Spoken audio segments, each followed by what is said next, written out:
Hello and welcome to the first top 10 of Mario Month, an entire month dedicated to celebrating the big fat red plumber guy. And since Mario has always been gameplay heavy, what better way to kick it off than with boss fights? Mario games have stories, but who the fuck cares? Since 1985, gameplay has always been the priority of your standard Mario game, and that means they've got to take things like bosses very seriously. Whether it's Bowser being all villainly, or any number of staple bad guys showing up to wreak havoc, it's rarely something they've got horribly wrong. So yeah, lots of games to choose from and even more bosses to choose from there. There's probably some rules to consider, but I'm itching to get going, so let's do just that.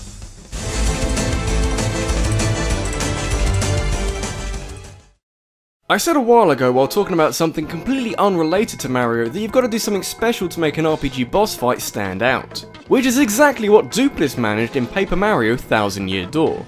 Working your way up the creepy steeple is a long and interesting experience, but the end result is very much worth it. The residents of Twilight Town have an affliction which causes them to turn into pigs whenever the bell tolls in the steeple. A curse by the hands of Luigis, a trickster Halloween party hat ghost. The mayor of Twilight Town asks you to go stop him, which being the good guy, you duly get to work. The battle starts off in standard fashion, which is the kind way of saying boring. He's got a lot of HP like any other boss, but he's also got terrible defense, so he doesn't last too long. However, get him down to low health and he'll turn into a purpley Shadow Mario, and use some of your own attacks against you. It's not quite Ocarina of Time's Dark Link, but it's a nice touch. Doesn't last long though, and you take him out and claim your Crystal Star and complete the chapter. Now, you know that's not all there is to it, there's gotta be a twist in there somewhere. But even so, you don't see twists like this very often in a Mario game. That Shadow Mario? That's you? Yeah, Luigis did the old switcheroo, taking your identity and leaving you without partners, doomed to wander the area between Twilight Town and Creepy Steeple, fighting enemies alone on the way. The fight itself isn't all that special, but what happens as a result of it makes for a fantastic surprise.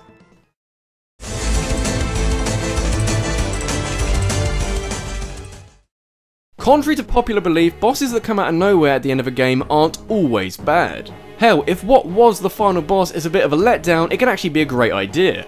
Princess Shroob, the main antagonist of Mario and Luigi Partners in Time, is quite the disappointment. She spends half her fight cowering behind a force field, and even still sitting on her throne, kind of casually throwing laser beams at you.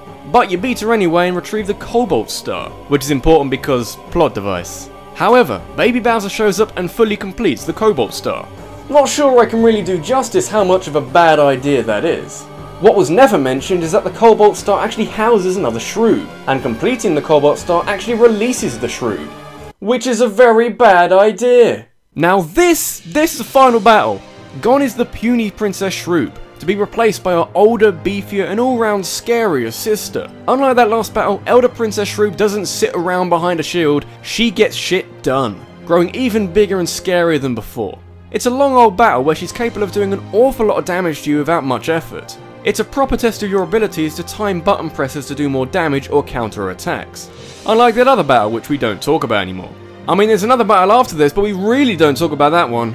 Just end the game here and we're fine.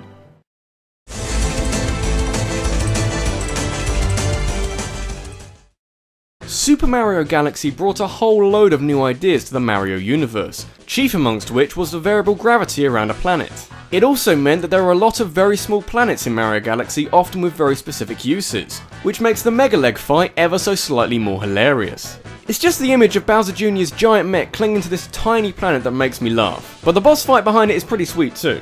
You know Shadow of the Colossus? That game with all the giant bosses that you have to climb and take down? This is Mega Leg all over. Admittedly, there's no clinging on for dear life, but it's almost like a taste of Shadow of the Colossus. As in, hey, did you enjoy this fight? Well, there's a depressing game full of 16 of these you can go buy if you want. So yeah, Mega Leg, pretty simple. You work your way up one of its legs, dodging bullet bills and slow rotating cogs, to guide bullet bills to destroy the cage on its head and release the Grand Star. It's all pretty simple, but it's a Mario boss. What were you expecting? I know Mario games get a lot of flack for having very obvious weak points, but it'd be nice if they didn't have glowing arrows telling you where to go. I mean, the boss fight is imposing and a welcome change of pace, but come on guys, seriously? Something I do like is how you can glitch this fight a bit. If you do some intricate jumping, you can reach Mega Leg's moon before the fight activates, at which point he just sits there. Anyone got any jump leads?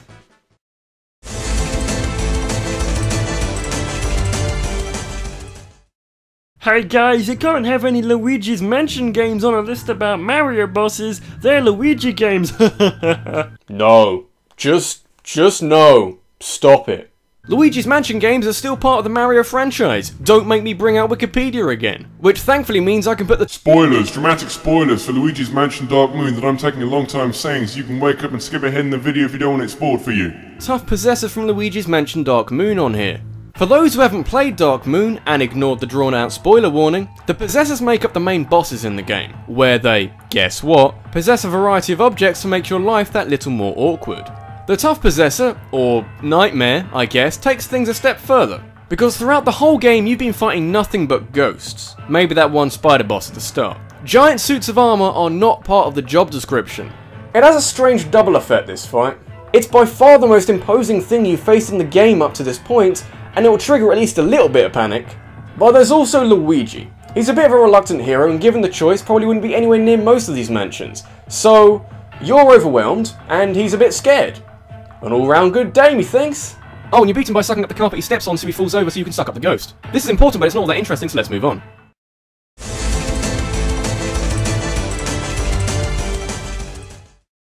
Bowser as a threatening villain has been all over the place. He's been goofy, he's been easy, and he's even been a puppet of a stronger villain. In the first couple of Mario games he was exactly that, a bit of a joke and hardly even a threat. But the move to the SNES didn't just do Mario good in Super Mario World, it revitalised the big bad guy himself. I think it's important for the build up to the final battle of Super Mario World that you never see Bowser before you fight him. The most you ever get is his silhouette in the clown car outside Bowser's castle. It builds the anticipation, leaves you wondering just what's gonna happen. You know the final boss is Bowser, of course it is, but what's it gonna be like? You'd argue this happens in every new Mario game, but the previous Bowser fights before Super Mario World were, for the lack of a better word, shit. So you can expect a bit of cautious optimism. And holy cow does it deliver. Whether you choose Bowser's front door or back door, you'll end up on top of Bowser's castle. Unlike previous encounters, Bowser doesn't just reveal himself, he edges himself slowly down the screen, showing off his incredible 16-bit sprite. This is going to be a Bowser fight unlike anything you've seen before.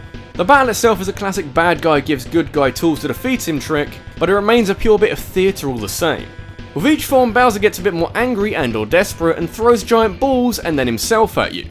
His flight pattern in the clown car even changes to make hitting him with the Mecha Koopas that bit harder. But at the end of it, your princess is not in another castle. She's there, falling out of the clown car. The finale that a Mario game really needed.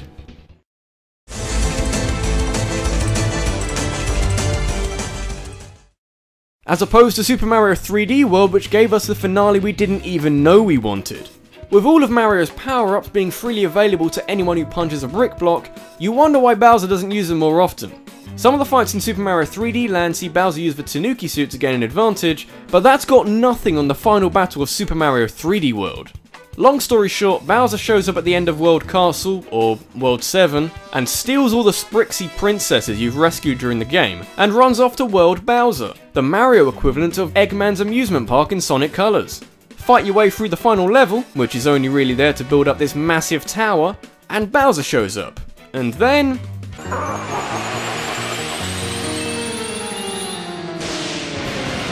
Kitty Cat Bowser. Nintendo there, maybe trying a little bit too hard to try and generate some fan art for Cat Bowser. Was Cat Bowser a thing before this game? I like to think it was. There's something really strange about the Meowser fight, if you want to call it that. Atmospherically, it's off the charts. The build up to the fight itself, taking place in the driving rain and climbing up that giant tower, is outstanding. Some of the best in the franchise. And yet, it's tinged with that bit of Mario humour. Cat Bowser is a stupid concept, but it's executed so well that I don't really care. You never actually fight Bowser head to head in a similar vein to the other Bowser fights in the game. It's mostly trying to avoid the big guy before he clones himself a couple of times with the double cherry. There's something about trying to outmaneuver up to 5 Kitty Bowsers as you frantically race to the top to power block him off the tower. It's ridiculously chaotic. This might be a curse in disguise for Bowser because he's now shown that he can use power-ups and that he's got a functioning brain, so why can't he do something similar in the next Mario game? I'm not sure you can get away with the bridge drop of Bowser fights of yesteryear.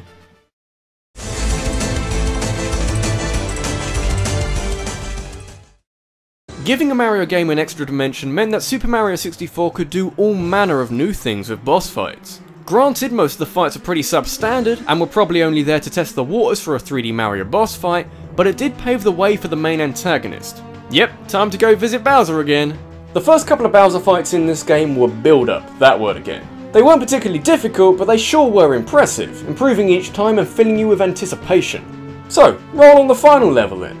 You can make an argument that even with Super Mario World's final fight, Bowser came into Super Mario 64 as a bit of a comic villain. Not really all that threatening, a bit derpy, in keeping with Mario's light-hearted nature. But having been tossed all over the place twice already, Bowser comes back in the final encounter with a vengeance.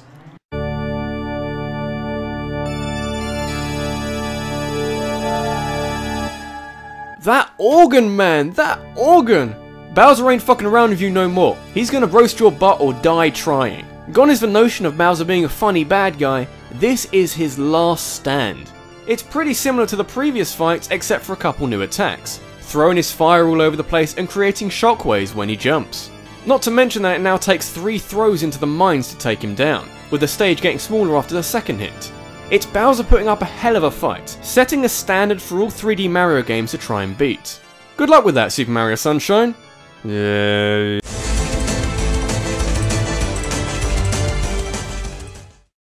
Bowser, the anthropomorphic lizard world's most generous father. Just how many different machines does he let Bowser Jr. have? Mega Leg was one thing, but Bowser Jr.'s Boomsday machine in the second Super Mario Galaxy game is frankly head, shoulders and tank tracks above anything else.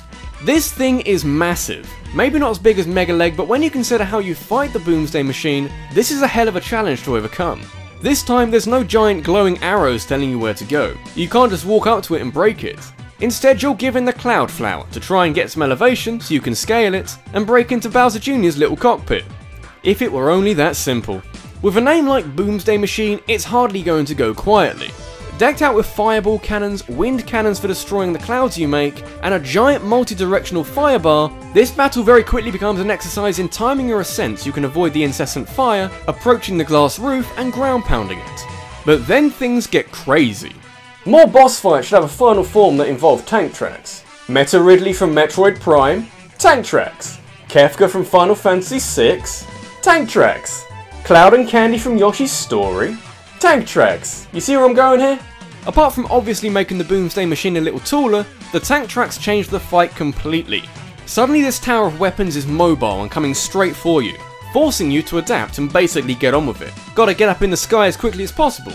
The method to defeat the Boomsday machine is typically simple, but the way you go about doing it is what makes this fight a bit of a modern classic. And it has tank tracks.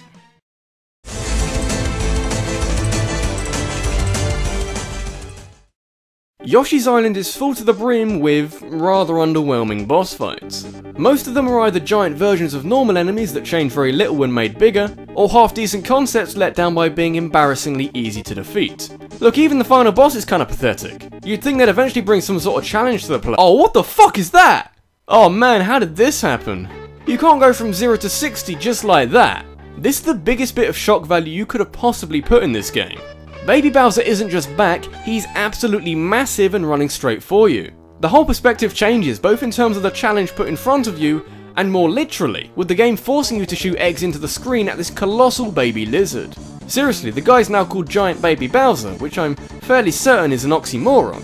Actually, if you had a giant baby, you'd still have a baby, just a big one. You're just making it bigger, rather than making it more grown up. I'm gonna find a scientist.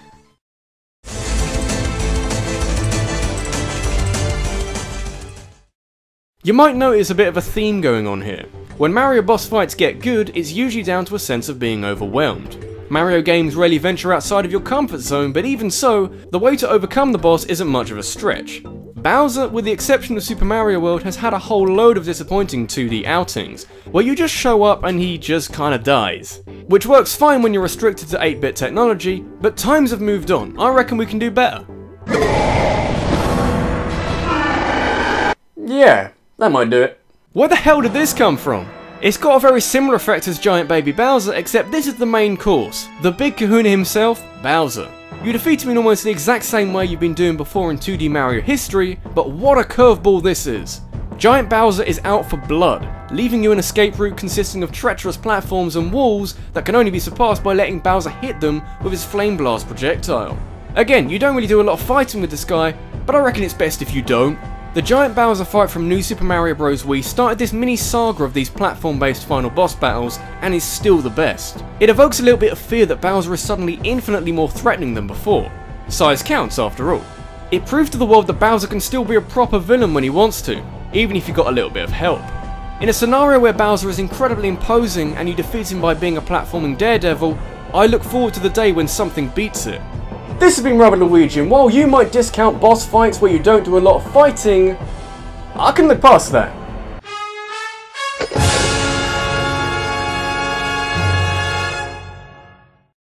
So, that was the first top 10 of Mario Month, and because months tend to last a little bit longer than 2 days, there's more on the way, so be sure to stick around if you enjoyed it. In the meantime, I've got some other things you could be watching if you want, or some social things where I talk about not very interesting topics that no one gives a shit about, or you could wait around for videos. Do what you want, I don't run your life.